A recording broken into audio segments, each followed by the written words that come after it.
আজও একটা নতুন রেসিপি নিয়ে এলাম। আজ আমি কাঁচা আমের কালিয়াম্বা বানিয়ে দেখাবো। পিদেব কুইন চ্যানেল থেকে সবাইকে স্বাগত জানাই। অদ্রল ভিডিওটা শুরু থেকে শেষ পর্যন্ত দেখবেন। দুটো কাঁচা আম নিয়েছি, এবার কাঁচা আমের খোসা আমি ছেড়ে নিয়েছি। আমার রেসিপিগুলো দেখে যদি আপনার ভালো লেগে থাকে তো অবশ্যই আমার চ্যানেলটাকে সাবস্ক্রাইব করে আমার সাথে থাকতে হবে, আর বেল আইকনটাও প্রেস করে রাখবেন সবার আগে ভিডিওগুলো পাওয়ার জন্য।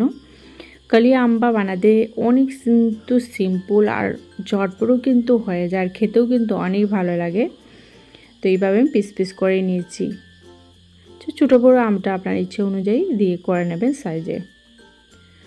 তো এবার আমি অর্ধেকটা আমসত্ত্ব নিয়েছি। আমসত্ত্ব প্রথমে লম্বা করে কেটে তারপর আমি ছোটো ছোটো করে কেটে নেব। আর কাঁচা আমের কালিয়াম্বাটা কিন্তু এটা যে কোনো কিছুর সাথে খেতে কিন্তু ভালো লাগে।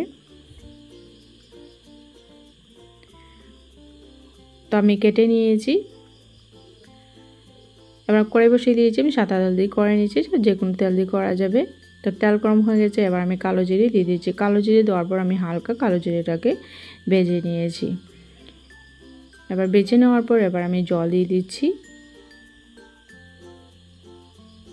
এবার দিয়ে দেব আমি চিনি।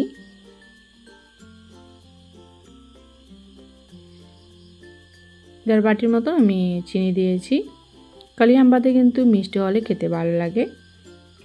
আমি যতটা চিনি দিয়েছি এতটাই জল দিয়েছি, কেন জলটাকে আমি ফুটাবো। এবার কেটে রাখা আমগুলো আমি দিয়ে দিয়েছি। এবার পরিমাণ মতো নুনও আমি দিয়ে দিয়েছি। এবার আমসত্ত্বগুলো দিয়ে দিচ্ছি। অনেক সিম্পল, ঝটপট কিন্তু হয়ে যায়।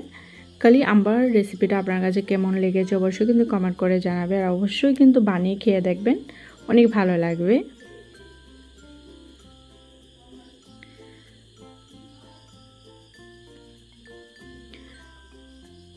তো হয়ে গেছে, এবার আমি বাটি দিয়ে উঠিয়ে নিয়েছি। আম তো দেওয়ার সঙ্গে সঙ্গে কিন্তু সিদ্ধ হয়ে যায়। কালারটাও দেখুন অনেক সুন্দর এসেছে। আবার বলছি বানিয়ে খেয়ে দেখবেন, অনেক ভালো লাগবে।